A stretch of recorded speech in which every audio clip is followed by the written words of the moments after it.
राष्ट्रीय जनता दल के राष्ट्रीय अध्यक्ष, देश के भूतपूर्व रेल मंत्री और बिहार के भूतपूर्व सीएम लालू प्रसाद यादव बिहार विधानसभा चुनाव से पहले जून में 77 साल के हो जाएंगे।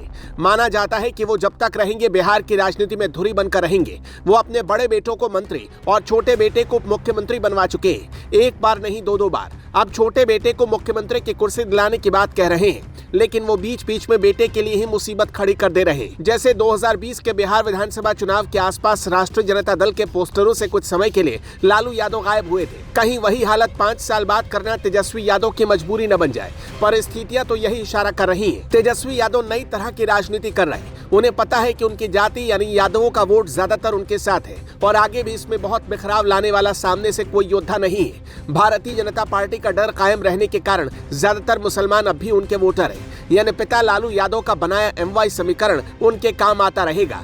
लेकिन लालू का ही दिया नारा भूरा बाल यानी भूमिहार राजपूत ब्राह्मण लाला साफ करो उनकी राह में अब रोड़ा बना हुआ है। दिवंगत सुशील मोदी जब तक राजनीति में सक्रिय रहे, वोटरों को लालू यादव का ये नारा याद दिलाते रहे। चुनाव आ रहा है तो लालू के पुराने नारों पर भाजपा JDU का काम चल रहा है। उस समय का वीडियो नहीं, लेकिन खबरें खोजकर वायरल करने की तैयारी है। वैसे तेजस्वी भी जानते हैं कि इस नारे के कारण ही उनके पैर कई बार बंध जा रहे हैं। लालू यादव पत्नी राबड़ी देवी और बेटों के साथ बीच बीच में मंदिरों की परिक्रमा भी कर चुके हैं, लेकिन उनके सनातन विरोधी बयानों के कारण तेजस्वी के लिए बार बार मुसीबत सामने आ रही है। तेजस्वी यादव सब कुछ सोचकर बोल रहे हैं, जबकि लालू यादव हमेशा विवादित बयान ही दे रहे हैं। अभी दिल्ली रेलवे स्टेशन पर भगदड़ और उससे पहले प्रयागराज में ऐसी ही घटना को लेकर प्रतिक्रिया देते हुए लालू यादव ने बाकी बातों के साथ ये भी कह दिया कि फालतू है कुंभ। इस पर राजनीतिक बवाल मचा हुआ है। चुनावी साल में सत्ताधारी भारतीय जनता पार्टी के साथ मुख्यमंत्री नीतीश कुमार की पार्टी जनता दल यूनाइटेड ने भी इसे लेकर लालू को घेर रखा है। इससे पहले लालू ने मुख्यमंत्री की यात्रा शुरू होने से पहले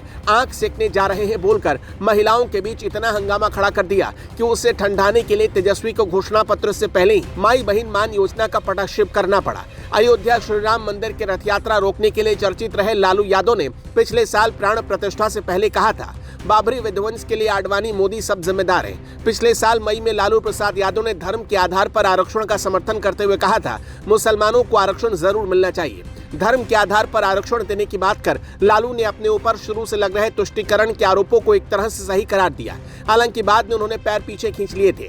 पिछले साल दिसंबर में लालू प्रसाद ने नीतीश कुमार की यात्रा पर महिला संवाद की बात कर कहा था, वो तो आंख सेकने के लिए जा रहे हैं। महिलाओं ने राज्य स्तर पर इस पर जमकर हंगामा किया। भाजपा JDU ने इसे पहले तत्काल मुद्दा बनाया। माई बहन मान योजना लेकर तेजस्वी घाव भरने की कोशिश कर चुके हैं। इस साल भी जनवरी तक लालू प्रसाद तेजस्वी से उलट मुख्यमंत्री नीतीश कुमार के लिए कह रहे थे, अभी भी चुनाव में समय है, वापस आने पर स्वागत है। तेजस्वी यादव जनता के बीच नीतीश कुमार को थके हुए बताकर अब उनमें उम्मीद नहीं जता रहे। ऐसे में RJD के अंदर दो फाड़ की बात भाजपा JDU लगातार उठा रही है। बिहार में जातीय जनगणना की रिपोर्ट आने के बाद आरक्षण का दायरा बदला था। हालांकि सुप्रीम कोर्ट में मामला होने के कारण सब अटका हुआ है। उस रिपोर्ट का इस बार विधानसभा के चुनाव के दौरान सभी राजनीतिक दल उपयोग करेंगे।